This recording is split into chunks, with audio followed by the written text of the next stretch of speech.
Hello, everybody, and welcome back to the Sanderlanche podcast. This week, we are discussing The Well of Ascension, chapters 48, 49, and 50. 38 was a long time ago. Hopefully, you guys already heard that one. Wherein Vin and Elend get married, finally, and then they leave the city, much to Tindwill's displeasure. And then we get some interesting Straff and Alrian sections, which he's kind of throwing in some different character perspective. We get some interesting stuff. So I am Data, and with me is Joe, Jamie, and Dac. So hang on to something, everybody. The Sanderlanche is about to begin. Elders, tellers, keepers of the bottom, treasures of the dirt. Russian string, we scribble and sing and dig for the annals of the earth. And we try to keep a little beauty in the world. All that died, we keep it in our hands. And before we get started, I just wanted to let everybody know, now that we're into December and Christmas time and everybody's got family stuff going on, we are going to be skipping a week next week, maybe 2 weeks as our kind of Christmas break here. And so I just wanted to let everyone know ahead of time, you're going to have a week, maybe two, without new episodes, unless I come up with some little random 5-minute tidbit to throw out to entertain people, which I don't know that I will. But please keep with us. Come back after our Christmas break for us to finish up The Well of Ascension. We are so close to the end now. Yeah, so we got some interesting... I want to say a lot of it is kind of set up for what is clearly about to happen, but some kind of high-stakes setting up. What did you guys think of these 3 chapters? Well, first, guys, sorry about my voice. I actually have COVID. I'm okay, but, dealing with that, so my voice is going to be kind of weird this episode. I like these chapters. My COVID brain may not remember everything that happened, but the immediate wedding was kind of a shock. I definitely laughed out loud when she's like, "I killed your brother," because we talked about that in the last episode, about how she was just going to run in there and talk about his brother, and she definitely did that. Yep, you called that. And then I really enjoyed them kind of getting out of town. The Alrian stuff was unexpected for me, even though we had kind of talked previously about her having, being up to something extra, but it was definitely not what I was expecting. So that was good too. And then the Tindwill stuff kind of made me sad because she's so angry. And then we really definitely left off on a cliffhanger in the last chapter because the battles, I guess, some kind of battle's about to begin. And I'm really sad that Straff didn't die. I was really hoping that he was not going to wake up from that. Yeah, I kind of felt the same way. I did like that it wasn't him being poisoned the whole time. Zane wasn't setting things up. It was Amaranta the whole time, making him into an addict. I thought that was kind of a neat touch. But I mean, look, now that she's gone, who knows what he's gonna drug himself with to make himself feel better. I don't know. That guy's unpredictable. Again, really enjoyed these chapters. It's kind of strange. It's one of those sections that we've read it doesn't feel like there's a lot that's happened, but there was a lot of information still to take in. So we're definitely setting up for some pretty big stuff to go down. Alrian, I'm not shocked that she had her own little agenda in there. I don't trust her. I still think she's annoying, and yeah, I still don't like her. The wedding kind of made me cringe a little bit. It's sweet, but at the same time, that's a pretty intense situation to just get married under. I don't know. Just didn't really sit right with me, but I hope they're happy and they run off to the well and do what they need to do. Interesting to see what happens with them as well, given that Sazed has made up a whole bunch of information for them. How long is it going to take for them to figure that out? So, right. But you guys were pretty confident that you're like, no, they're not going to leave. They're not going to be able to convince Ellen to leave, at least not yet. We're going to have some more stuff going on. Right. So, maybe it won't be this book. Next chapter's great. Literally the next chapter. We've definitely read this book before. The whole time. Yep. Yeah, So, it is called The Well of Ascension. It is. I was like, but it's taken them so long to leave. Surely they're not going to leave now. Okay, never mind. Bye. I should stop predigging things. Where you get to that section of every show and you're like, nope, I'm not opening my mouth this time. I'm done. You're not I'm getting anything done. out of me. You're just gonna use it against me later, Sanderson. I know. I figured it out. Yeah, these chapters were all right. Probably not my favorite chapters of the book so far, but I don't know. Just like all right, cool. This is happening now. That's happening.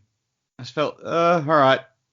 Yeah, it definitely did feel like a lot of setup just for stuff. I'm like, okay, where are we going with this? Just because, again, we've sat through a lot of a book which has been a lot of build-up. And I'm just like, cool. You can tell the Sanderlanche is starting because I don't think we've had Orian's perspective before. So that'll be the next new perspective that he's throwing in as things start to get really really heavy. But yeah, it was all right. I look forward to seeing where they're going from here. Yeah, I mean, the end of the chapter, it looks like battle's going to start. So definitely going somewhere interesting, it seems like. Okay, so let's get into these 3 chapters. The first epigraph here is longer than the ones we've been getting lately, but it's all about, it's like, Elend, he's a good guy. He's a sacrificing guy. All these horrible things he's done, they're kind of like a sacrifice for him, I guess, to like accomplish the greater good. So he's still the pumping up Elendi game. It's like, yeah, this guy was the worst, but I love him. That's exactly what I was gonna say. It's like we're like back to the Elendi bromance with Quan. It's almost like he's trying to convince himself at this point. It's like, no, he is a good guy. Just this went wrong, whatever it was that went wrong. Mm-hmm. Yeah, we still don't really know, except that he thinks he's not really the hero. That's all we kind of know. Yeah. And we get into the chapter, and Elend is up late trying to figure out how to write a letter to Jastes to convince him to see reason, while at the same time thinking of another possible plan where he's like, we could just make enough of these wood coins to pay the Koloss ourselves, which would be pretty funny, actually. I mean, points for thinking, maybe it could work. If you were face down with this blue skin tearing giant army, I'd be willing to try carving some coins if that's what it was going to take. I wonder how you do it. Like, you've got all these coins. You just walk up to camp and be like, hey, I have more money than him. Come work for me, humans. Quote, unquote. Look, I don't think it would work, but I'd be willing to try it. See this? We've buried more of it at the Northern Dominance. Go there and dig it up. That's what humans do, don't you know? Because, I mean, if you just give them the money, they're just like, cool, now we got it. We can do whatever the hell we want. So. Well, no, you got to convince them. That's not what humans do. Humans work to accept the money. Yeah. I don't know. Jastes is somehow convincing them to work for the money, so who knows? I mean humans take bribes. Yeah. Just like, don't you know that humans take bribes? Just not all humans take bribes. I mean, you got to wonder. He's got 20,000 Koloss, and he's apparently paying them regularly, I guess. Or maybe he paid them one time. I don't know. But if he's paying them regularly, he's got to be carting around a bunch of money, fake money, whatever, to fill up their little bags every week or whenever, however often you pay a Koloss. Well, maybe they get a coin a month or something. It's like salaried, and they're like, oh yeah, no, this is worth a lot of money. Yeah. They don't know what minimum wage is. They're practically slaves. Those were the Grunkalunkas. Sorry. But even then, like, to have them for a month, you need 20,000 coins. That's a lot of coins. True. Maybe he pays in advance. Yeah. Or maybe he's got like one guy on his staff who's just like sitting out back all day, every day, carving coins. Oh, his poor wrist. Anyway, Vin comes crashing into Elend's room, all bloody, and he's like, what happened? And she says, I killed him. And he says, who? And she says, your brother. Zane, Straff's Mistborn, I killed him. He's like, wait, There's what? a lot to unpack in that sentence. Yeah, a lot of information right there. But he really doesn't dwell on it. Like, he says once, he's like, wait, what, my brother? And then, like, does not mention it again. Like, I had a brother, and then he died. Oh, well. Well, he gets married right after this, so maybe that took up a lot of his It's true, yeah. brain space. That is a weird I dowry. killed your brother. Marry me. I've already proved that I can kill you if you don't, so maybe you should get on board with this idea. And so he's like, I'm going to get Sazed. And she's like, no, don't leave me. So they both go to see Sazed. And Elend is gonna knock, and Vin's like, nah, just open. It's Sazed. He'll get used to it. And Sazed wakes up, walks in, sees her all bloody. He's like, okay, and goes back to get his medical equipment. And then teases her. It's like, what would Master Kelsier say? You ruin more clothing in this manner, I think. But he does his exam. He's like, she's gonna be okay. It's a deep cut, but didn't hit anything important. And she gives Elend this speech about, I realized something about Kelsier. What made him great was that how he made other people better. And you do that way better than him, Elend. You do it instinctively. So I guess it's kind of her finally deciding that Elend is superior to Kelsier. I don't know. I thought we'd already established that she liked Elend better than Kelsier, but maybe deep down. There is a lot going on for her at the moment. Like, she's been umming and ahhing between these two guys. She's killed one of them as a result of him basically trying to kill her, and found out that her loyal companion was a spy, and bleeding all over the shop, to then come back and be like, oh, this is why you're so wonderful. Like, there's got to be so much adrenaline and just so much emotion and thought pumping through her. Really, really making the decision to get married right now is probably not her best call. But she's decided what she wants. Yeah. Well, pretty definitively, she killed the other one. Yeah. No take-backsies, but... No take Like, could you imagine if halfway through the second Twilight book, she just fucking killed the werewolf? That series would be very different. I'll trust you. I still haven't read it. So I believe it. I haven't seen the movies either, so... Well, spoiler. She doesn't kill the werewolf in the second one. She doesn't kill him, yep. She waits till the fourth one to kill him. You got it. No problem. I've watched the Everything Wrong With, so I basically know the story of these movies. But okay, yeah, and just as he's sewing her up and she's talking about how Elend is cool and everything, she's like, "Hey, Sazed, you know any wedding ceremonies?" And Sazed is like, "Well, yeah, about 200 actually."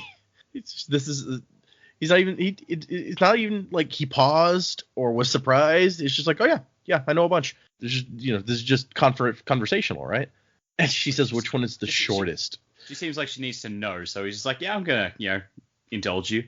And then Sazed rightly brings up the same thing that that Jaymee is saying. It's like, you're maybe not in the best state to make this sort of decision right now. You should make this lightly under the influence of strong emotions. And she's like, so the decision to get married shouldn't be because of strong emotions?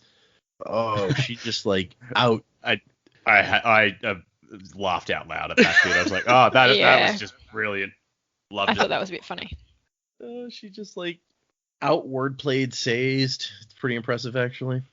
And Elend's been wanting to marry her for like a year at this point.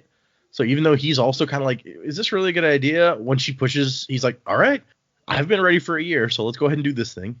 It's like, earlier this evening, we didn't really know how each other felt about each other's feelings and stuff like that. Let's get married. Yeah. What's that song? What? It's a beautiful night, looking for something dumb to do. Oh, yeah. Fucking Bruno Mars. Yeah.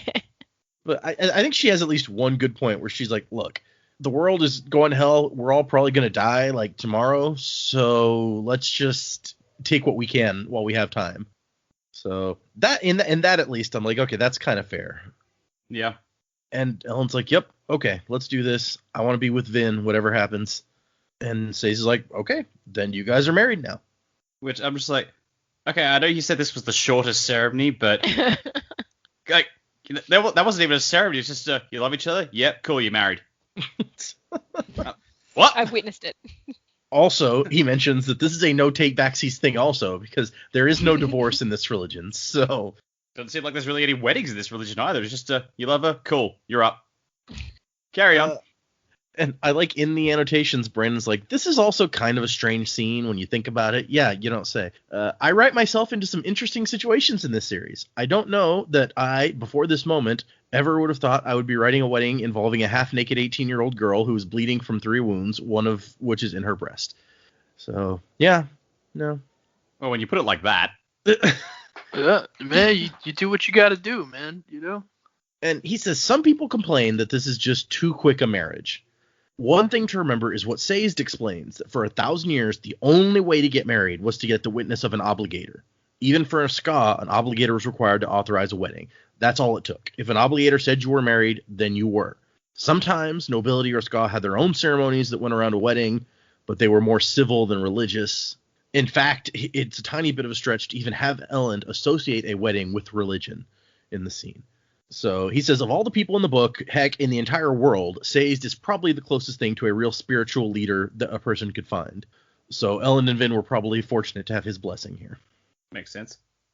And he says a lot of people don't even bother with weddings at this point. Now that the Lord Ruler is gone, that sort of thing has lost its meaning, if it ever had any. So he has reasons behind why the wedding is so kind of sudden and short, but it does seem like, okay, we're married now. All right. Just makes me think of the scene from The Simpsons, like the wedding before Homer and Marge's, like at that dinky little chapel. Yep. It's just like, do you take this woman to be your lawfully wedded wife? Yup. Done. Next. And then they walk up and he's like, he doesn't even know their names. He stops. He's like, yeah, has to point at them and get them to say it. Good times. What a wedding. Yeah, Sace didn't give these guys chips for the casino. Nope. And Vin afterwards apologizes. And he's like, what, about killing my father's Mistborn? See, he's not even internalizing that this was his brother. We're just going to skip right over that. That's probably fair at this point. Yeah. And she says, no, for taking so long. And he says, you're worth the wait. And it's like, oh. And here's where Sazed, they realize they're still stuck in the same problem. You know, they're married now, but there's still armies outside ready to take their city and bad stuff happening. And this is where Sazed throws out, it's like, oh, hey, maybe you should go to the Well of Ascension. We figured out where it was, by the way. And we think that if you went to the Well of Ascension, you might be able to save everyone. Somehow. Technobabble, blah, blah, blah. Lies. And they come back to that lock and key metaphor that Joe hated. Yeah, it's a pretty terrible metaphor. Well, it's used here to justify going to the Well of Ascension. And Vin says she can hear it thumping in her head, and says, like, stops for a second. He's like, can you feel where? She's like, I don't know. There's not really a direction. I thought there was before. It wasn't didn't at the start of the book, wasn't it drawing her to the mountains or something? She felt that way. I don't know that. I don't remember actually exactly what it said. We may have to go up and look that up. Mm. I'm just not sure what to search in my Kindle version to get that exact spot. Yeah, it's kind of vague. But he's like, oh, well, we found it, and I can make you a map to how to get there.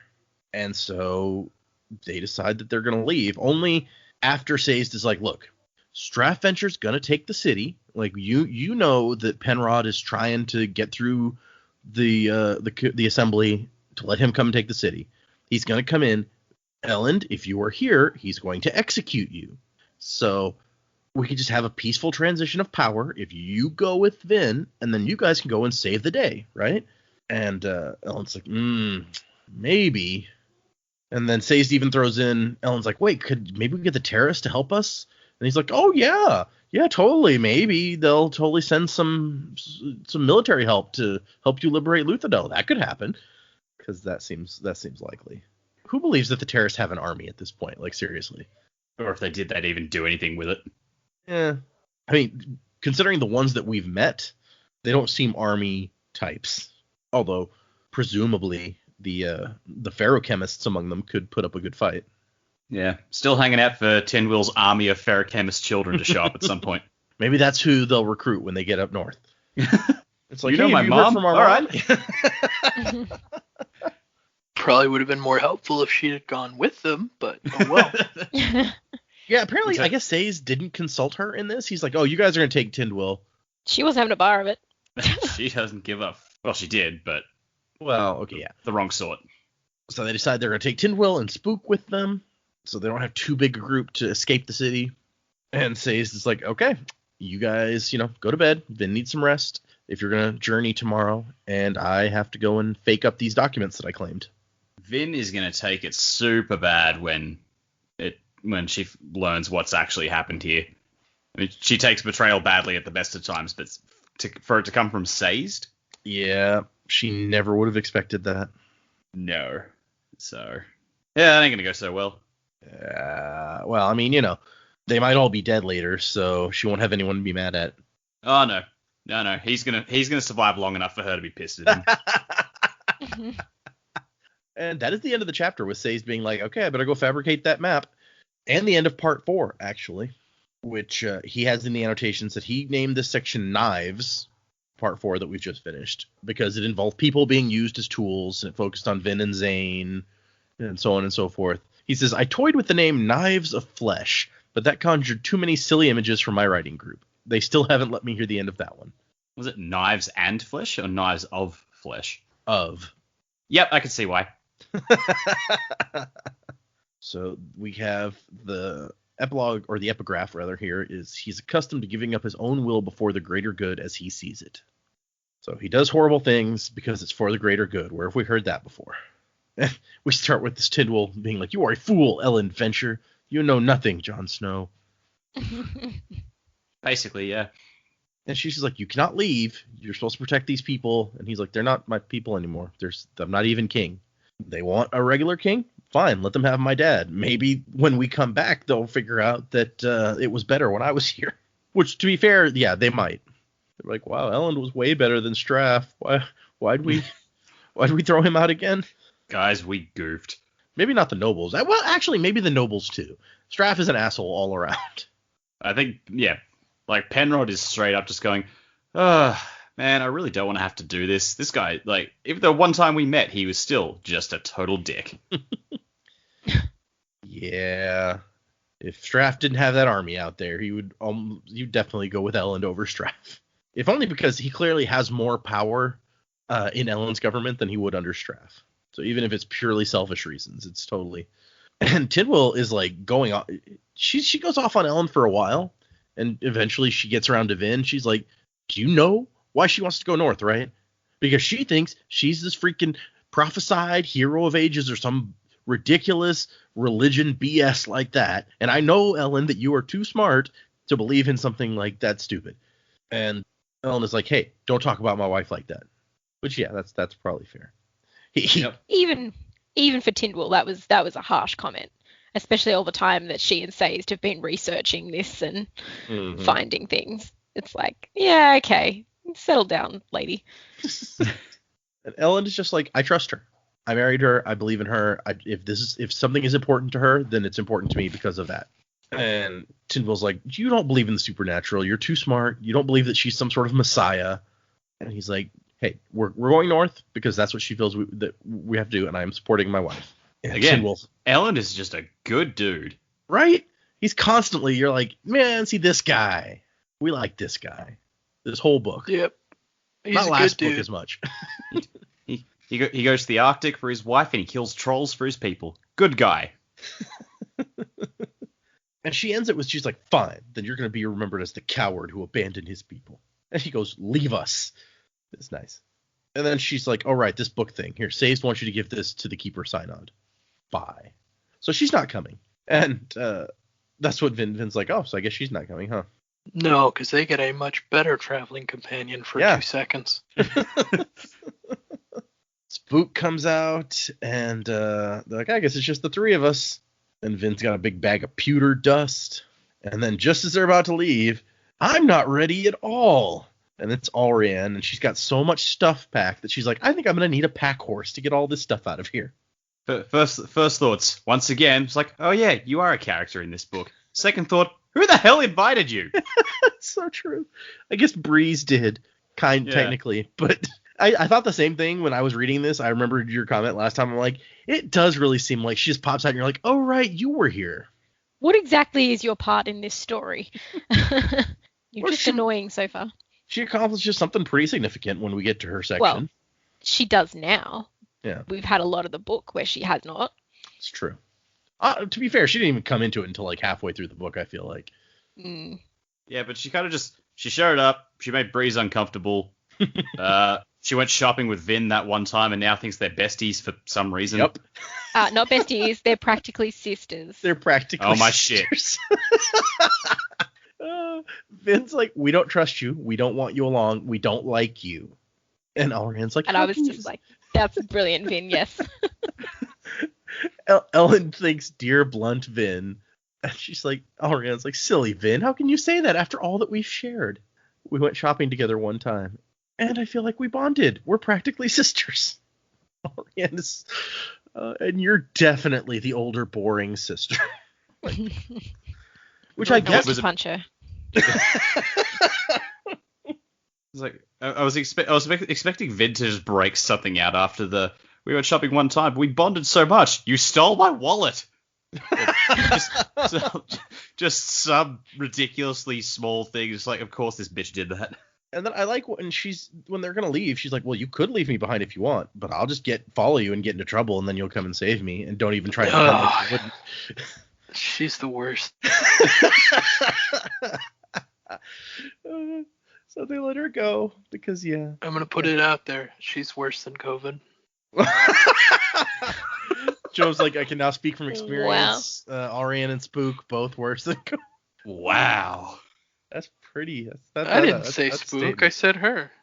I knew that you were thinking Spook. You're not even denying it, see? Although Spook is in this section, and he really doesn't even say anything. He never gets to talk. Well, in fairness, when Orian's around, can't really get a word in edgewise anyway. Oh, yeah. Honestly, I feel like we're supposed to start feeling sorry for Spook, but it just makes him more annoying to me because he's first off, he wouldn't talk normal, and now that he's finally talking normal, all he does is complain about how nobody cares about him. Yeah, no, you're not wrong. It's like my one thing was being the weird talking guy, and now that that's gone, I've got nothing. Well, you just didn't know that he was always complaining about that before too, and you just couldn't understand it. That's what all his lines were. So they start to leave, and the people see them leaving, and they're like, "Oh no, the king and the Lady Era are abandoning us." And Vin goes like full Douglas MacArthur and is like, "No, we are not abandoning you. We're going for help. We will return." And everyone's like, "Yay!" And there was much rejoicing. Yay! And they get out of the city, and there's people shooting arrows at them from Strath's army. And Vin is like, "No, you guys go ahead. I got this." And she does some badass allomancy where she takes the pewter dust and throws it, like, pushes against it in the air to, like, raise up a cloud of dust from the ground and, like, consume the people following them and shooting arrows at them with this cloud of dust. This is probably the coolest bit in these chapters. I'm just like, oh, that's new. That's very creative. I like that. Yeah. She's always coming up with creative uses of allomancy. I feel like more than anyone else we've seen. Yeah. Oh, also ash. It's dust and dirt and ash because of the whole ground is always covered in ash. I tend to forget that sometimes. And then once they're out of danger, Orian's like, "Well, thanks for helping me out. I'm leaving." And Ellen's I was like, "You what? What are you doing? You just needed an escort out of. You could have said that. You could have said, I'm leaving. I'm not coming with you the whole way. I just want to come with you as we leave." Ugh. Vin might have been happy to do that, actually, to get rid of Orian. If she'd known going in, that's a really good point. You could have just said that. But, and Ellen's immediately like, "Wait, what?" And Vin's like, "No, who cares? She's leaving. It's better. It's like, we solved a problem." Yeah. It's like, dude, don't ask. Let's just move on. Don't question the good luck. Yeah, exactly. Right. If I had to guess, I'd say she probably didn't say that inside just in case Breeze or someone who was going to talk to him overheard and went and told him that, oh, she's actually not going with them. She's going to fuck off and do her own thing, because that's probably going to lead to conversations with Sub-King Penrod. That's a good point. She might just not have wanted it to get back to Breeze. Yeah. And I like that we cut from Ellen thinking, well, that solves one problem, to Breeze saying, well, that solves one problem. Wah, wah. And he's like, Breeze was worried about Orian's safety, so he convinced him to let her go. And then he's like, wait a second, wasn't Tindwell supposed to be there? And so he's like, yeah, I don't know, she decided to stay. He tells Lord Breeze, she is a difficult woman to read, and Clubs is just like, they all are. And it's like, dear blunt Vin. And then there's Clubs. And then there's Clubs, who just always says what he thinks also. Even to right now, when Damon's like, may the survivor protect them, and Sazed is like, yeah. And Clubs is like, hey, stop that. Don't encourage him. And he gets in kind of an argument with Sazed about religion. And he's like, no, people are stupid for believing in the survivor. We knew him. He is not like a savior. He is not going to help them. He is dead. He's not a savior. He was a fucking dick. He kind of was sometimes. Yeah. Although, honestly, I feel like Clubs thinks everyone is a dick to some degree. Yeah, well, I see that. Yeah. Clubs is like, and even if he did save them, he'd probably show up 10 minutes late because he was always late. It's true. He's just like, he's got the classic Bender things, like, everyone's a jerk. Kelsier, me, this jerk. Yeah. I gave blood. Whose blood? Some guys. Some guys. There's an interesting note in the annotations that the guy, a guy named Isaac, who drew the map for Mistborn, is the one who named the gates of the city. He said that it would be cool if there were if the 8 gates were named after the 8 basic metals. And Brandon says it made so much sense that I'm surprised I didn't think of that. Now I've got to rewrite everything. Stupid helpful artist. And he's gone on to do a whole bunch of art for Brandon, and he's a pretty good artist. I have a couple of his prints, actually. So the question I would have then is, before the map guy decided to do that, was it less than 8 gates, or was it not 8 gates beforehand? And then he said, "Hey, I'm going to name these gates after the metals." And Brand's like, "That's a great idea. Shit, I've only got like 6 here. I need to add 2 more." The way he says it was that he says Isaac was the one who realized when doing the map that it would be cool if the 8 gates were named after the 8 basic metals. So in my mind, that sounds like there were already 8 gates, and he's like, "Oh, hey, these would be good things to name them." Okay.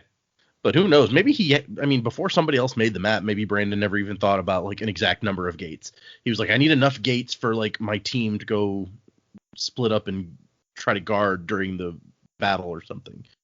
I don't know. That's an interesting question. And if there were 8 already, they must have named them something. So I'm curious about what their name was before. Yeah. What were they originally? He The also chicken and the egg situation. Yeah. He says, you can also note here that Ham is back to calling Elend L against Elend's request earlier in the book. Ham started that a while ago, actually. He's not the best at following orders. I'm shocked. Shocked. Well, not that shocked. Yeah. But, yeah, I mean, it's kind of, I don't think we've ever seen Clubs get this intense with someone where he's going off on Sazed a little bit. And it's at some point, he's like, no, I mean, Sazed has just explained that his belief is situational. To him, even Lord Ruler was a deity because people worshipped him, right?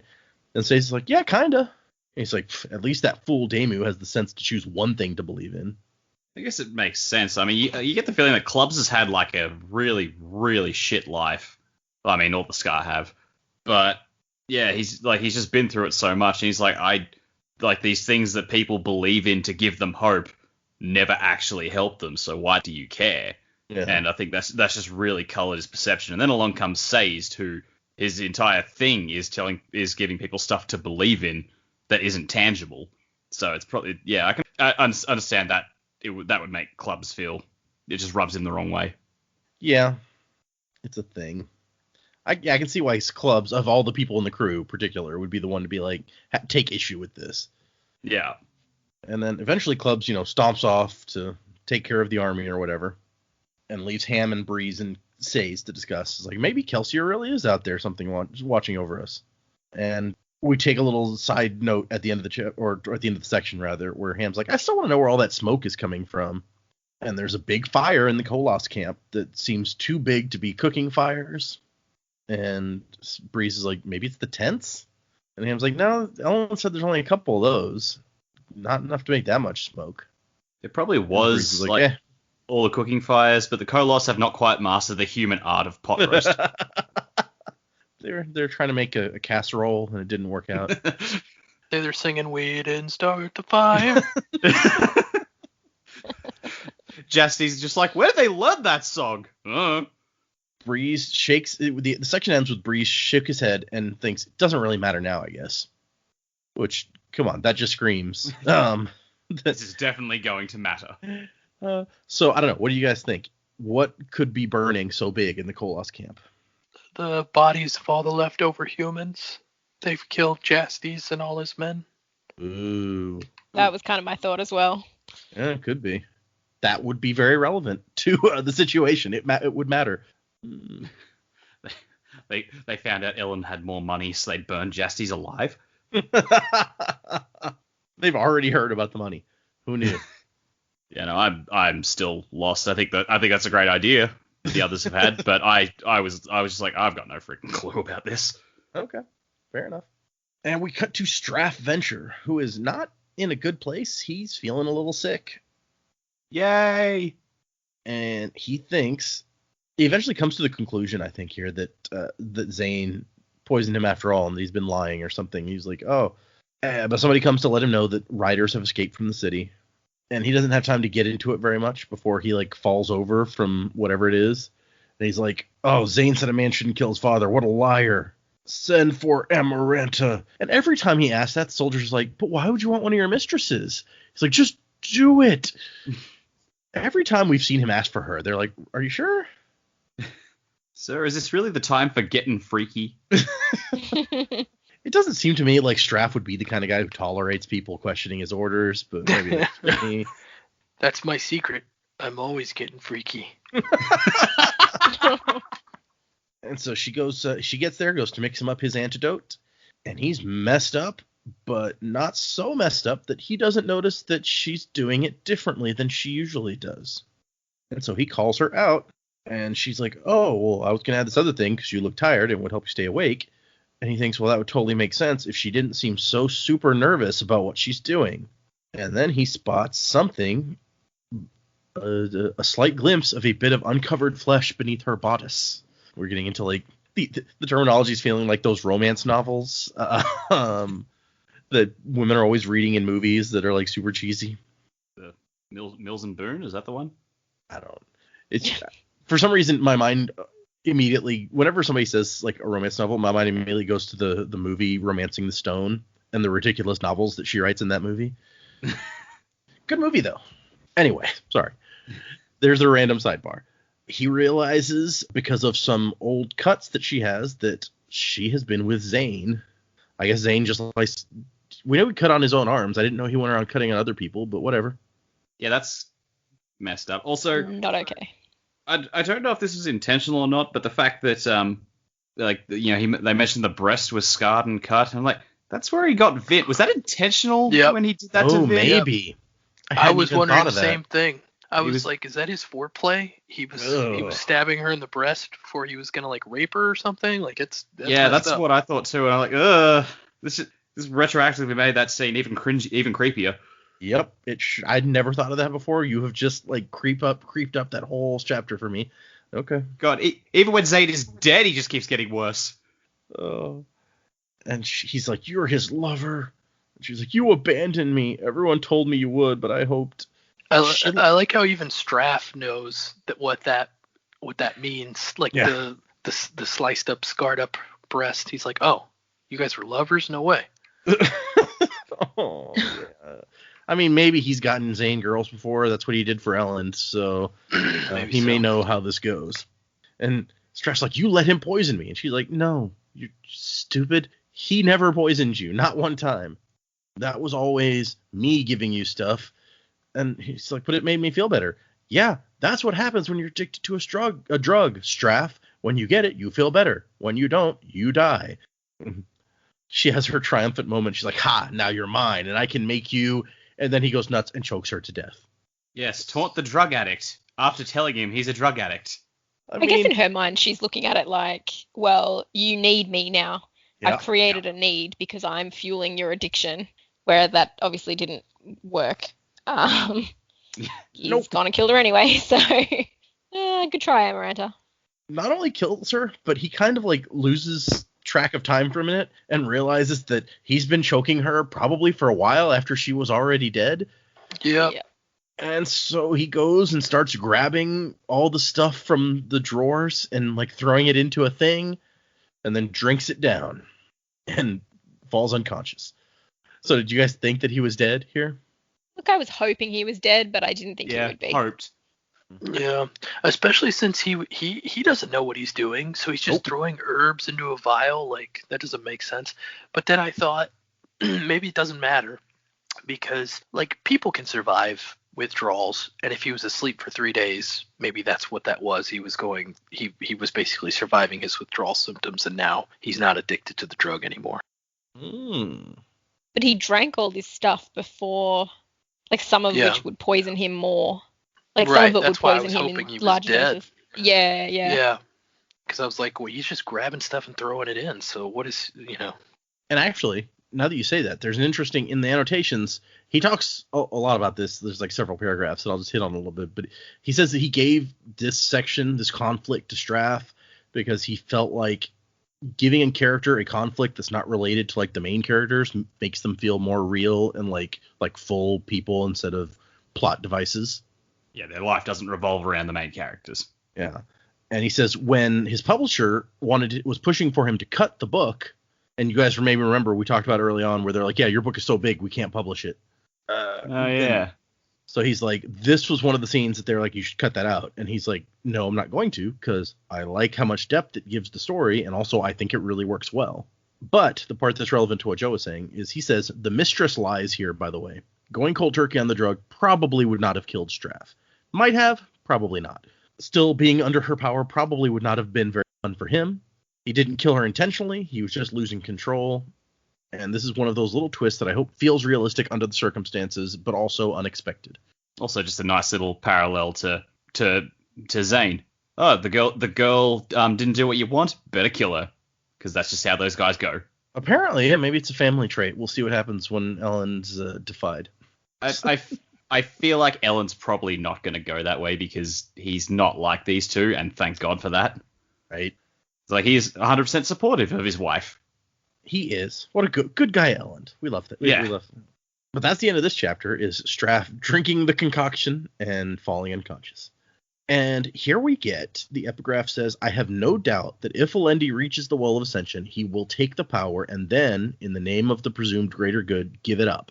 So that's a bomb. Yeah, it kind of is. Like, that's all along, which is like, that's the point. That's what you're meant to do.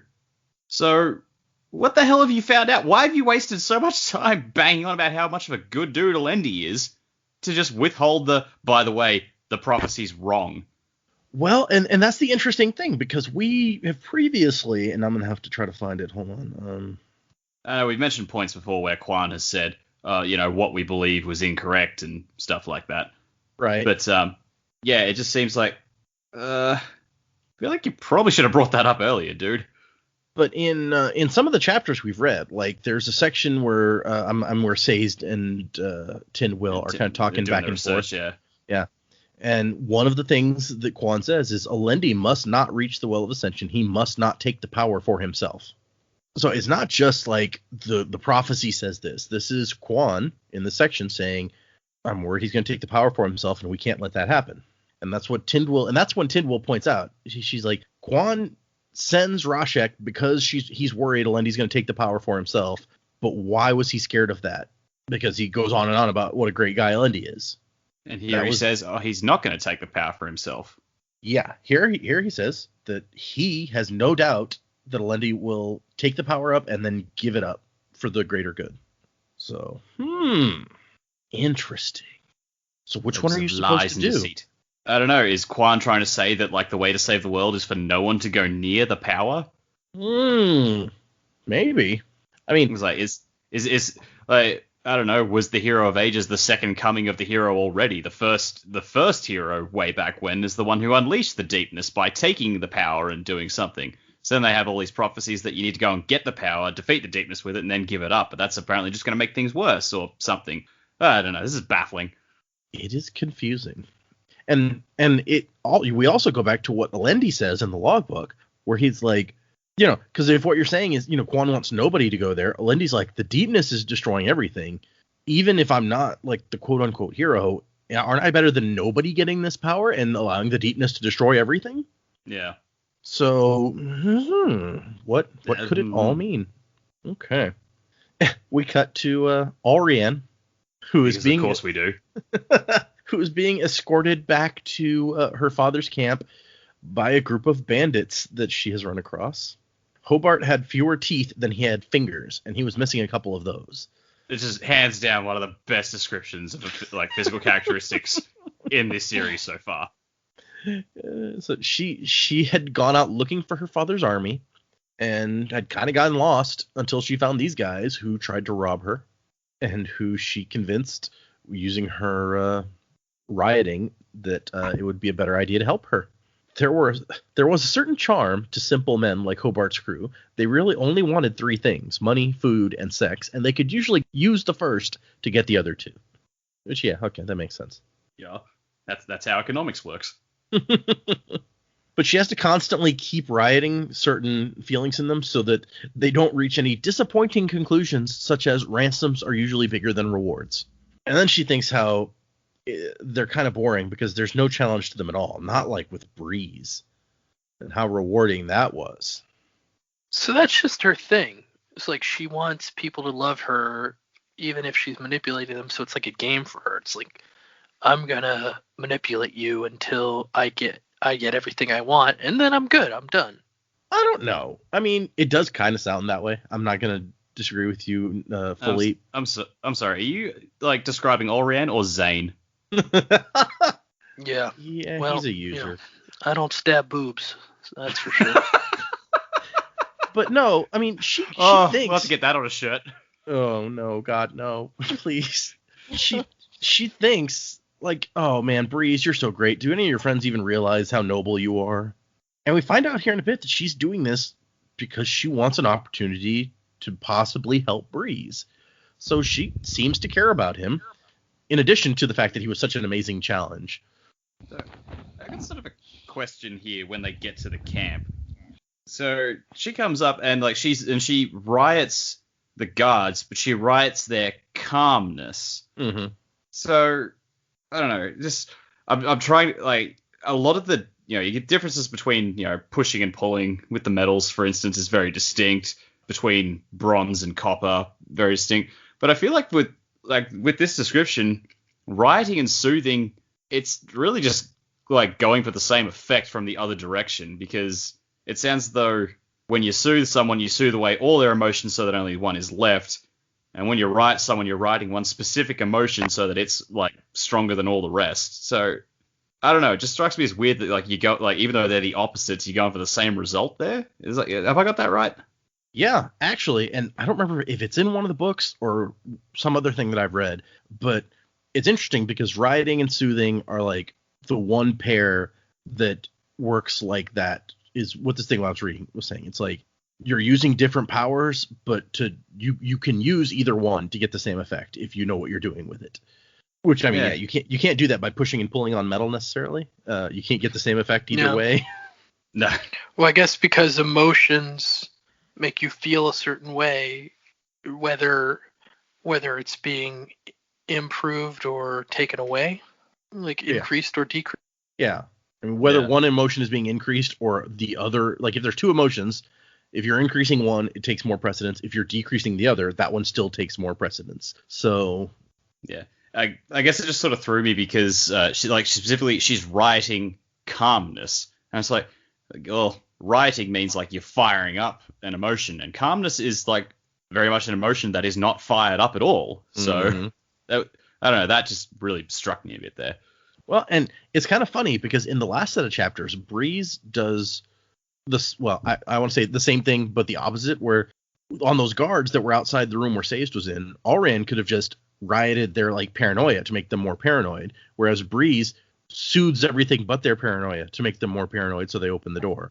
Yeah. So, which probably is also not how you would think of it by default. It's like, oh, soothing like dampens emotions, but he makes them more paranoid by soothing things. It's it's just like a weird parallel, which I guess like we had a lot of discussions about soothing in the first book, so I guess probably should have put it together then. But I don't know that we ever met a rioter in the first book, except for obviously the Mistborn can do it, but they didn't spend much time on that sort of thing either. Yeah, true. But yes, you're right. She riots the emotions of the guards so that they will not attack Hobart and his people. And she's like, yeah, no, Captain, take them, give them a place to stay, and I'm going to get them a reward for saving. And Set's reaction is, well, damn it, you are back. He's as blunt as Vin, so it kind of works the same way. Yep. And she's like, did you miss me? He's like, I should have left you at home. And we find out, she's like, so that I could have fallen to your enemies? We both know that Lord Yeoman was going to move the moment you pulled your armies out of the dominance. So, and he says, I should have let that damn obligator have you. So there's an obligator taking over Set's dominance. The bureaucrats are rising up. Hermes Conrad would be so proud. And Set's like, you didn't bring that idiot Breeze back with you, did you? And I like, she retorts that Breeze is a good man, and Set's like, yeah, good men die quickly in this world. I should know, I've killed a lot of them. She's like, oh yeah, you're so smart. And taking an aggressive stance against Luthadel, that worked really well, right? You'd be dead now if dear Vin had as little conscience as you. And she's like, see, you should have listened to me, and I was right. You should have made an alliance with the Venture Boy instead of threatening him. That means you owe me 5 new dresses. This girl. I see. She sort of had me there. I was like, I like your sass, and I like where you're going with this. And then your price was dresses. Oh my god. But fashion is no game, Jaymee. She's very clear on this. No. Oh my gosh. Orianne. Yeah, just when you think you're gonna like her, not so much. And she says that bandits brought her home, and he's like, more bandits? Do you know how long it took us to get rid of the last ones? Which, I have a lot of questions about that. How did she do this? Oh my gosh, it's great. She's just always bringing these stray bandit puppies home with her whenever she leaves for 5 minutes. But the last group had leprosy. But she points out that, hey, there's maybe some benefit to having these guys. And he's like, okay, fine. Well, let's go back home. And she convinces Set that despite the fact that there's no adium there, she's like, look, there's a reason we came here in the first place. We can't leave unless we have money or allies. And he says there's no money. And she's like, yeah, I agree. I searched the palace and never found any adium. So that's part of what she was doing there. But she's like, we can't leave unless we have money or allies. We're not going to get money. So we need allies, which means we have to go back and make allies somehow. And her conclusion is, we wait till the fight starts, then we help whoever looks like they're winning, and maybe they'll be friends with us. That's a bold plan. They're like that guy that doesn't help out at all in the group project, but shows up on the grading day to share in the mark. Yeah, that's a really good simile there. I like that. Yeah, that was a real fun thing that happened in school. I once had a guy do that. So we had written out everything for him to say, and there was one part where it was like, it was like you would speak it, not just read it. And so we wrote, it's like, you ask the audience a question, and then you say, no, that's actually not true. And then you use that to kind of transition and make your point. Instead of reading he went Wow. Yep. That's something. It was certainly something. I had lots of projects in college where I did the majority of the work, but I don't remember it ever going that badly. We had one where a grad class, it was like a joint psychology, which was my major, and marriage and family therapy class. And so we had 4-person groups that we had to be in. And this professor was a psychology professor, and we had to do this. We had to do a team building thing, and we had to put a group through team building stuff, and then we had to have statistical data showing how they had changed their teamwork had changed from before the course that we put them through and then after. The problem was that none of the marriage and family therapy students had ever taken a single statistics course. Only the psychology students had taken statistics courses. And so I ended up in a group with 3 marriage and family therapy people, and I was the only psychology person. And the statistics was 50% of the project for 50% of the grade of the project. And so all of that was my responsibility. Plus 2 of them were international students who not lazy or anything, really great, nice people and wanted to help, but not super great at speaking publicly in English since it wasn't their first language. Okay. So I had to do all the psychology stuff and also half of the actual presentation on top of the psychology part of the presentation because they weren't real good at the speaking part. So that was a fun thing. Wow. And then I overslept that day that we were supposed to do our project because I had my alarm was my cell phone, and my mom decided to buy me a new cell phone. I did not live with her at this time, but she bought it for me as a present because she was paying for my cell phone account.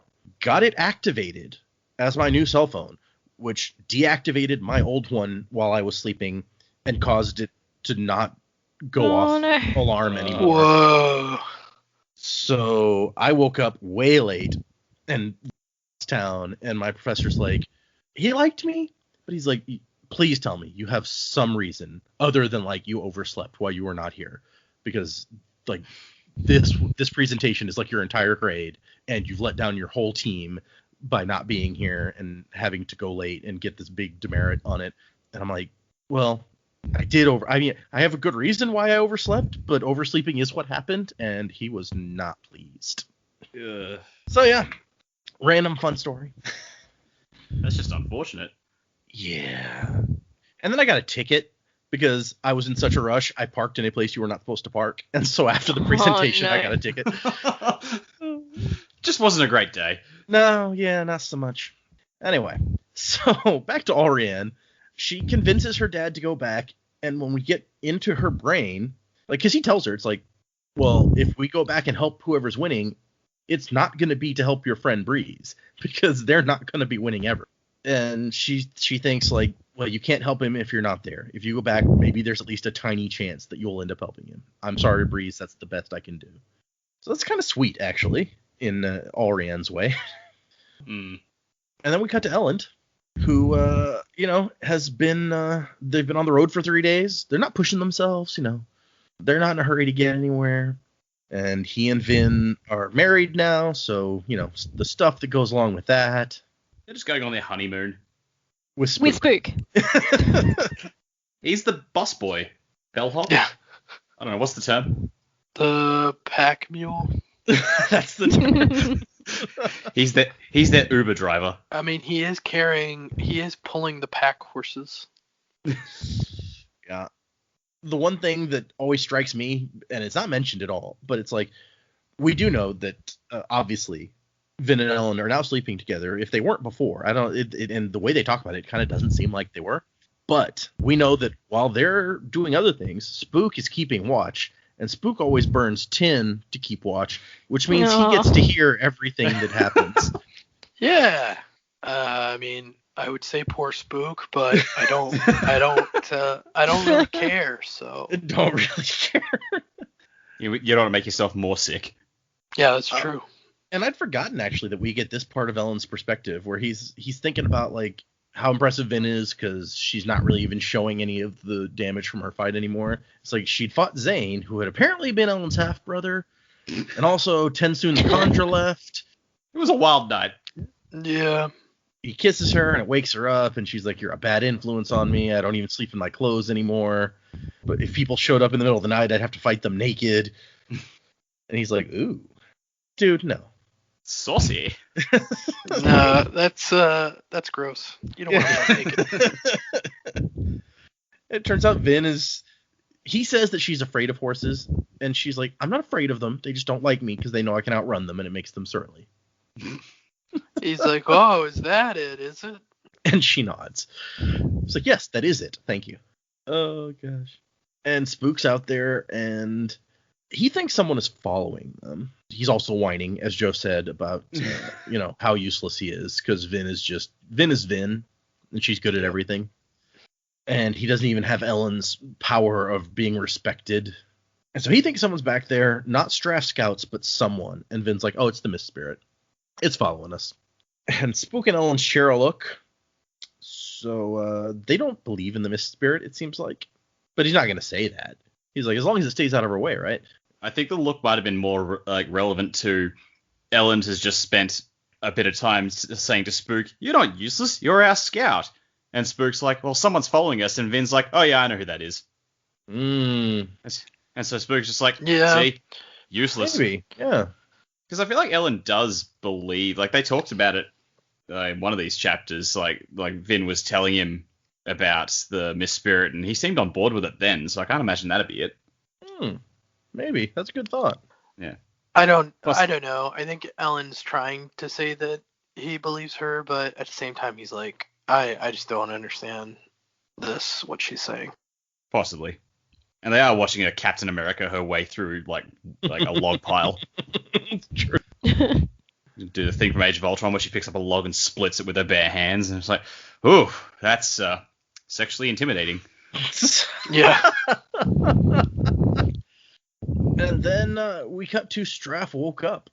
And he's like, oh, wow, I'm awake. Okay. That was his first surprise. Boo. Boo. Straff's awake. Boo. And actually, he addresses this in the annotations. He says Straff is indeed alive. A lot of Alpha readers were surprised to read the scene because they figured he was dead after the last one. I, however, have a few more things for him to do. Plus, you can't kill a villain in a fade out like that without some good confirmation. It's just not dignified. I guess. He also, which I didn't read and I won't read, but he had a whole thing about how the Aurian scene cracks him up and he loves Aurian, and he tends to like characters who are quick-tongued and act more foolish than they are. So that's where Aurian comes from. I mean, I like Brandon Sanderson, but whenever an author talks about how much they like a character they created and they like the scene that they wrote, they talk about it as if they didn't write it. And I'm like, dude, you wrote the scene. If you find it funny, that's cool, but don't act like you didn't make it up, because you did.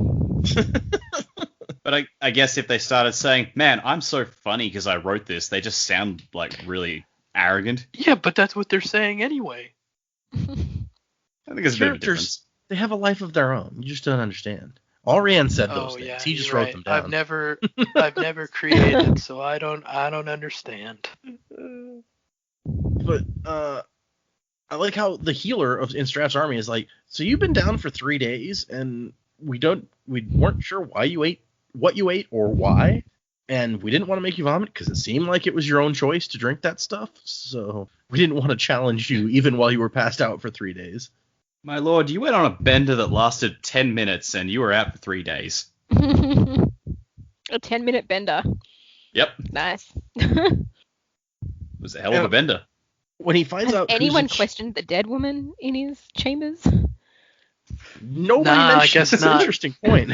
Maybe that's pretty normal after he has sex with a mistress. Maybe. He's like, you know what? I'm done with this one. Sorry to interrupt, Lord Venture. We've got a 1082 on our hands. Oh, Jesus, again, Straff?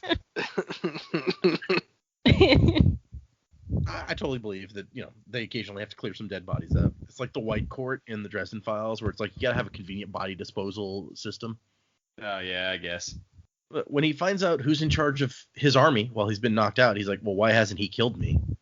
And everyone's like, what? No one would betray you. They'd end up dead in their tent. General Gennaro was most worried about your safety. And Straff's like, oh, right. They don't know that Zane is gone. So they assume that either he's going to take charge or he would kill somebody else if they tried to take charge. Useful. Interesting. Yeah, I like how he doesn't have... It doesn't even slightly come into his mind that they like him. Yeah. Well, it shouldn't. Nobody likes him. That can't be it. Right. No. Yeah. He's like, well, they can't like me. They can't want me to live. It's got to be that they're scared of Zane. Oh, I mean, yeah. Once you spend 5 minutes with Straff. It's like he just assumes everyone is like him and will kill their commander at the drop of a hat if it means they get more power. And presumably he knows this guy. So Lord Gennaro, whoever that is. If he feels that way, I think there's something deeper going on. I think Straff may not like himself. Just the Stewie Griffin thing. It's just like banging on about his plans and then just goes, I've really got problems, haven't I? But they tell him that Vin and they think Elend have both left the city and that Lord Gennaro was getting ready to attack. And Straff says, no, hold on. We're going to break camp and pull back because he wants to see if Zane's plan will work. Because remember, he didn't come up with the plan. Zane came up with the plan. I wonder how differently it would have gone if Zane had never mentioned that. And then we cut to Sazed, who is just hanging out, charging up various ferrochemical attributes. 3 days wasn't a lot of time, but he's trying to save up everything he can in anticipation of what's about to happen. Did Straff ever respond to Lord Penrod's messages? No, but he did execute the last messenger. So there you go. Was that Straff or was that Janal doing that? It's like, what would Straff do in this situation? Kill him! Well, and actually in the annotations, he says, Clubs mentions that the last messenger to Straff to visit Straff was executed. If you guessed that this was because Straff was finally awake, you guessed right. Damn it! I gotta stop making predigments. Well, we're almost to that point, so just, forget that you said that. I'm gonna pour myself a drink. So he says that he's using his gold mind to save up health. I don't know if we knew before, but that's what goes in gold. So he's got all the mines working to save stuff up and then he has a nice little touching moment with Clubs. I like Clubs like, you expecting an apology out of me, Terraceman? Says like, no, not at all. He's like, good. You're a decent enough person. You're just confused. And then he's like, I have a religion for you. And Clubs is like, seriously? And he tells him about this. He's like, what you said made me think about these people. They believed there was only one God and that there was only one right way to worship him. And Clubs isn't listening until he says they were artists. And now Clubs is listening. And he talks about how they did art and poetry. And Clubs like, why are you trying to preach this to me? Shouldn't you preach something about warfare? Or he's like, no. Everyone else has forgotten that you were like this woodworker, this artist, and I saw you putting the finishing touches on pieces that your apprentices had carved. So yeah, I don't know if you guys had forgotten that he was a woodworker and a very skilled one at that, but I remember. Never forget. And Sazed had this made, this little wooden disc that's the symbol of the Drada faith, and leaves it for Clubs. Who then says your woman has been looking for you, and Sazed tries to be like, we're not, and then Clubs just eyes him and he's like, okay. And Sazed stops filling most of his the mines that he's using, and Clubs is like, interesting, like I saw the changes. I guess you didn't want to face that woman without all your faculties, huh? I don't blame you. Yeah. Clubs is firing on all cylinders today. He really is. Clubs is great. So he goes to find her, and she is with Dockson, and they are plotting. Penrod's in charge of the armies, and he's put noblemen in charge of all 20 battalions. And Dockson does not like this because the noblemen are stupid, and they don't know anything about commanding a war. They've spent their lives ordering drinks and throwing parties. I think Sazed thinks he's about to just like stage another coup. Dockson's like, no, don't look frightened. We're not going to do anything too drastic. It's too late for something like that anyway. And Dockson seems almost disappointed. Oh, gosh. But Dockson wants one of the crew near each of the gates to take command if the noblemen kind of fail in their jobs. Or to at least help out, I guess. And Tindwyl is there because Dockson asked for her advice. Because he also has no experience fighting war. No one really does. Except for maybe Clubs.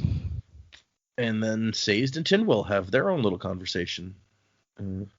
He used up all his wakefulness and speed, and he used up all his health overcoming a sickness in the south. So that's why he's charging up all these things. And then it's like, why did you stay here, Tindwyl? And she's still mad that he convinced Elend and Vin to leave. She says, they expect to be Sazed. Even those men over there, even Dockson, the most practical, think that they'll survive. Because deep down, they think that something will save them, the same thing that saved them before. And you sent her away. I don't know about that, because Sazed made it pretty clear, like, they're going. Like, we're gonna hope that they can make it out, and then someday they can come back. But I don't know that the rest of the crew thinks that Vin is going to come back specifically to save them. I don't know why Tindwyl's reasoning is like that, but whatever. Clubs has seemed pretty confident that they were all going to die, like, for almost the whole book at this point. Yeah, so, I feel like that's Clubs on a day-to-day basis, though. Well, yeah. That's true. I mean, he was convinced they were going to die when Kelsier told them the plan about taking down the Lord Ruler. That's true, yeah. So the entire series, Clubs has been convinced that they were all going to die. Every day he wakes up alive, and it's just like, God damn it, one day I'll be right. So that means that he's going to outlive everybody, right? He's the only one who's like, yeah, we're going to die. In a surprise twist, the series ends with King Clubs. Oh my God, he's the king of clubs. Oh my God. There could be worse choices. I think he could be a good king. Yeah. But then they hug, and there's the sweet moment of the two of them being together, and she has this whole thing. It's like, do you know why I love you, Sazed? Because romantic gibberish. That's not fair, but I don't think any of your friends understand what a power they had in you. And he's like, had. She's already thinking about us like we're in the past tense. And she's like, you were wrong to send them away, but maybe you were right too. And that's when the drums start to beat, meaning that an attack has begun. And that is the end of the chapters. So yeah, you were not wrong that there's a decent little cliffhanger to end on there. Who could have made such a choice? It's like it was planned that way. Oh my. Let us get into predigments, which Dac has been saying he'd stop making predigments, so why doesn't he go first? Oh, okay. How's that bus I just got thrown under? No. So, all right. Battle's obviously started. I expect. I think I called it an episode or two ago that some of our guys aren't going to make it out of this conflict after the mass development that Clubs has gotten, like in the last few chapters alone. I think Clubs is like the highest on my list. Is he's actually probably going to kick the bucket. Like he was trying to squeeze in all the development he could before it happened. Well, I mean, he got like nothing in the first book, and he made it out unscathed. But he's gotten, like, I think we've said it a lot, he's gotten way more in a handful of chapters in this book than he did the entire first book. It's true. So I feel like that is all leading up to, we're deliberately getting more and more attached to him, and then he'll probably die in the process. And honestly, I'm starting to think it might not be looking so good for Breeze either. Just on the basis that Orian's and Set's entire purpose for coming back is to try and see what they can do for Breeze. So I feel like Set's army is going to come back. They're going to aid the survivors in Luthadel, and then Breeze is probably going to die, and Orian's going to see it. So I think that'll set up Orian for a bigger role in the next book, you know, helping the crew out of guilt for whatever it was she did that got Breeze killed. Well, and we just talked about how the two powers can affect the same thing. So if you lost Breeze, then you could totally switch her out and get the same effect, maybe. That's an interesting point. Yeah, it's like, well, we lost Kelsier, but we got Orasur / Tensoon. He's not quite the same thing. Well, we lost Breeze, but then we got Orian, and God, no one wants her. God help us. See, in this book, we start to like Breeze better because it turns out he's actually a good guy. So obviously you have to get rid of him and replace him with someone we don't like. Yeah. But yeah, no, I think earlier on I called Ham, but now like I don't think that anymore. I think Clubs and Breeze I don't think are going to make it out of this book alive. And yeah, like I said before, like I didn't honestly think they were going to leave Luthadel this late in the game, so I've got no idea if Elend or Vin will make it to the well this book, or if they make it to Terrace and then get imprisoned there or something, or you know, I called a while back they did actually make it to the well and they found Elendi frozen to the wall or something there, so that might still happen. I've got no idea. It seems like kind of a long trip to get to the well if there's only 17% of this book left. So yeah, that was my thought. It's like they can't possibly make that journey in that amount of time, right? Especially if they've got a map which is leading them to the wrong location. Yep. And I think they even made a point in these chapters of being like, yeah, you know, they're not in a hurry to get there. So yeah. Damn honeymoon.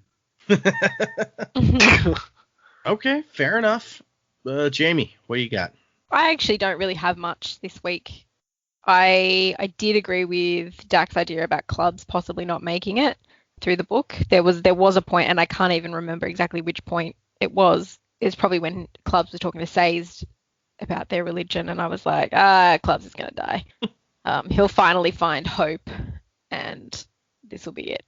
Yeah, I wasn't surprised that Tindwyl didn't go with them, but I'm sort of surprised that, like, I thought she would go with them at first, but then her reaction just seems totally justified. I feel like if Sazed had maybe spoken to her about it first, maybe she would have understood, but she seems to just be completely on the outer from what Sazed plans for them. So that sort of didn't surprise me that she was like, hang on a minute, I'm not in control of this situation, I'm not going.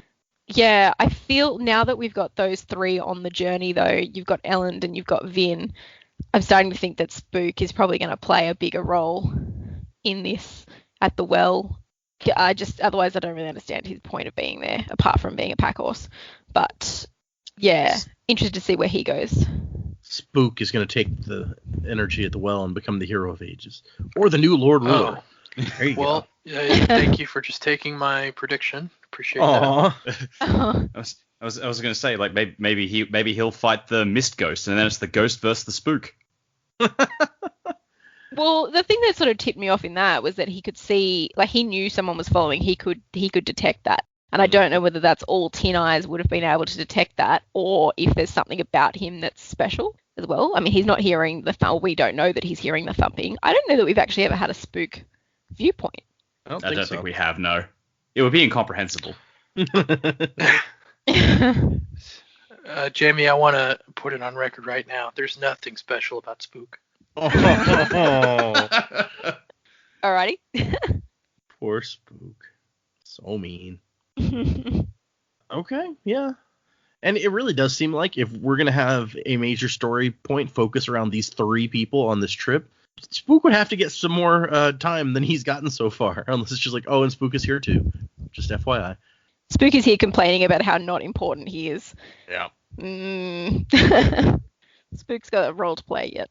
He's going to die. And they'll be like, you were never important after all. Sad. That is sad. Even for Spook. That's very sad. Yes, that's mean. Okay, Joe, what do you want?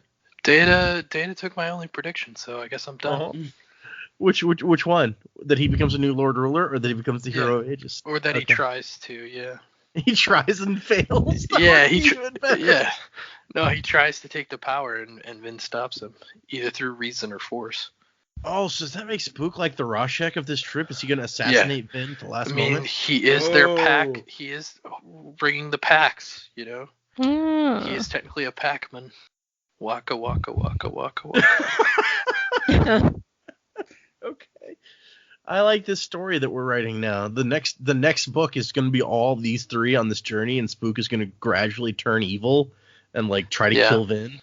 Yeah, I mean, it brings full circle. Like, he's the Jar Jar of the piece. But, you know, if you believe the conspiracy that Jar Jar was originally supposed to be an evil mastermind, well, there you go. You get Spook. He's the Jar Jar. Yeah. He totally is. Funny. That may be the meanest thing you've ever said about him. Nah. I mean, let's be real here. Unless Spook dies in a really significant way, there's nothing good gonna come out of him. Everybody who's like, oh, don't be so mean to Spook, I'm like, he better do some awesome stuff in the next book, or I will not change my opinion. He's had 2 books now, and he's not endeared himself to you at all. No, Okay. He's barely been in this one. The only thing he's doing right in this one is he's not talking like an idiot. But that also enrages me, because obviously he could have been doing this the whole time. Okay, that's fair. All right then. We have, on that note, we have 3 emails that I was gonna read. Retro Rocket emails. I was gonna say, how many are from Retro Rocket? There's just one this time, but he actually brings up something interesting, because in the last episode that went out, we were talking about how Vin was not.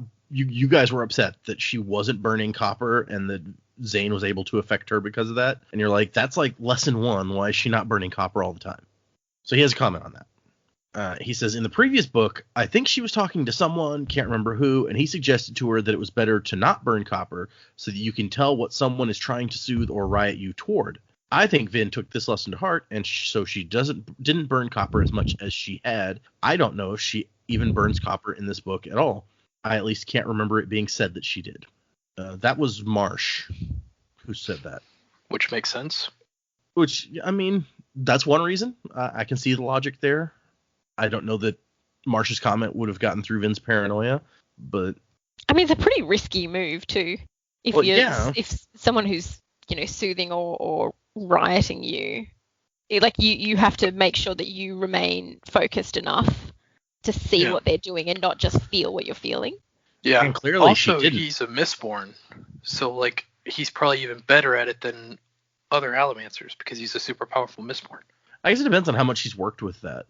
Because we know Breeze is better than like probably even any of the Mistborn he's met at like soothing and rioting, or soothing people rather, because that's what he does all the time. I mean, I guess we get from Marsh that barely after Vin starts, she's really good at it, because it takes Marsh a second to realize that she's doing it. Oh yeah, that's true. Yeah, she's very subtle with it. Vin's also just got like a natural talent for allomancy, so she may be a bad example. Yeah. Well, and that was her first thing that she learned how to do, right? Was soothe. That was one of the things That she was her luck, reflecting. yeah. That was her luck, right? Right. We find out that she was also probably using like a little bit of pewter without knowing it. To not die. Exactly. So yeah, that's just an interesting comment about another viewpoint on that. Our second email is from Todd, and Todd says, "I really enjoy your podcast," and then has a quote saying, "It would be a real shame if Elend never got to meet his brother," and he says, "I see what you did there." But he says, "Monday is always the highlight of my week because it means there's a new Sanderlanche podcast. I'm really impressed how fast everyone was on deciding that Orsor was the spy. Mainly Joe, but yeah, okay." I think only Joe. I think once Joe took that standpoint, we were all like, nope, let's choose other avenues. Yeah. Yeah, who knows if Joe hadn't, somebody else might have come up with the idea. But once he was on that maybe train, so. everyone else is like, oh, well, we better find a different idea. To get Yeah. behind.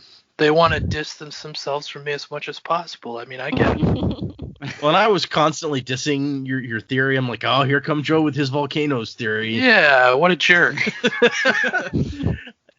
I didn't want it to be too obvious what was going on. But yeah, thank you, Todd. We appreciate the positive thoughts. Hopefully you won't be too disappointed if when we skip a week for Christmas. I don't think it'll actually be the week of Christmas for y'all, will it? Hold on, let's see. I think it will, actually. No, the week of Christmas is when this episode that we're now recording comes out. So it'll be the week after Christmas. Yeah, that's true. Oh, right. Yeah. So anyway, thanks, Todd. Then we get an email from Angela. This is Angela 1, I believe. Angela Nice. Prime. Is that what we decided? I think so. So she says, "Hello, this is a super random thought, but y'all have made me smile, so I just wanted to say thanks. The last few weeks have been really crazy and slightly overwhelming. For some reason, my brain has decided that when I have a moment of feeling overwhelmed, I should think, it sucks to be a ska." Nice. Do you sing it, Angela? Joe, you might have trouble. Yeah. Sing your song a little bit. Yeah, I'm not No, up to let it. him go. Oh, yeah, there you go. There you go, Dax got us. Dax got your back. Good job. Yeah, I With can't. a I little can't. bump on the end. Yeah, I can't do Put my the own spook. spin on it. I cover can't do the version. spook rap either. Not like this. Not like this. Not like this. I'm trying to kill Joe. I'm like, no, sing the song, damn it. She says, "There's obviously no way for me to compare the mundane, normal stressors of my life to those faced by the characters in the book, but thinking about this little jingle always makes me smile and remember not to take myself or the small bad things in life too seriously. Wuzzing to the time of next, Angela." That's really sweet, Angela. Yeah, was really it's really sweet. nice. Thank you for telling us about that. That makes me happy. It's always She's a pleasure when she's she a writes teacher, that. yeah. So it's got to be like end of year marking and shit. Oh gosh, yeah. What a difficult time to be a teacher for sure. Yeah. This whole year. Yeah. But apparently, kids get very rambunctious in the last couple weeks before school lets out. I am learning, so You just learned that? You don't remember that from when you were a child? It's because all their respect for authority figures transfers from parents and teachers to the fat dude who brings them presents. That's a good point. oh my gosh. Yeah, my wife has told me stories about her school, and it's not even just this last couple weeks. She works in not the best school in the area, and she's just like, our kid got in trouble because he hurt himself in like PE and said a swear word, which obviously you should not be doing that, child. And he got in trouble when he got home for this also. But she's like, I got a call from the principal about that. At my school, like, I get called a bitch by like my students every day, and I'm like, this doesn't seem like a good thing. Like, you're saying this like it's normal, and that's not the way I remember school. But Yeah, well, we it's really just the public school stuff. That other school that you guys send your kids to is a different school district, so That's true. they've got very Not the different same. expectations.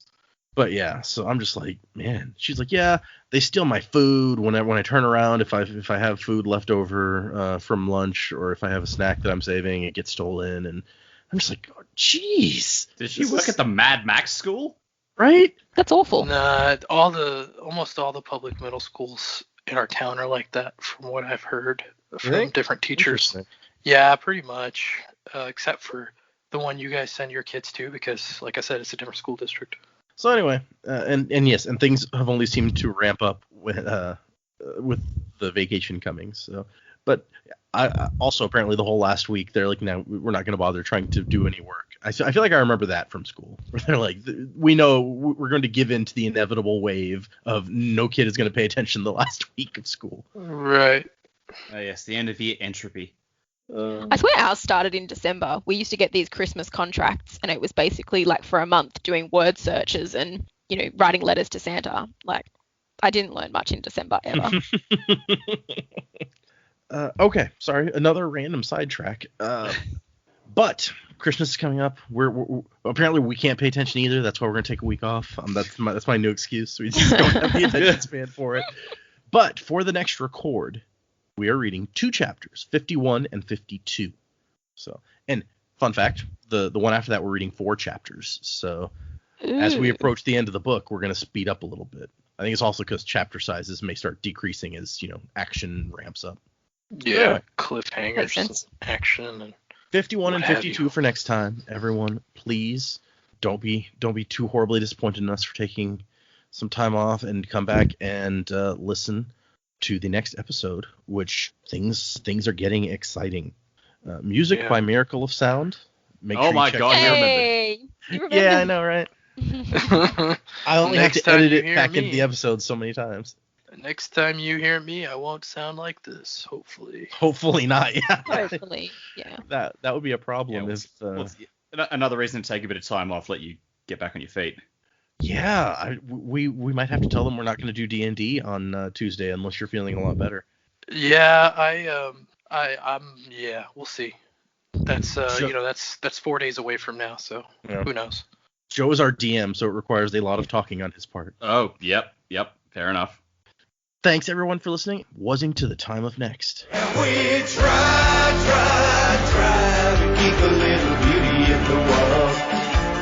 All that die, we keep it in our hands. Oh, we are the maiden boys. Oh, keep it in our hands.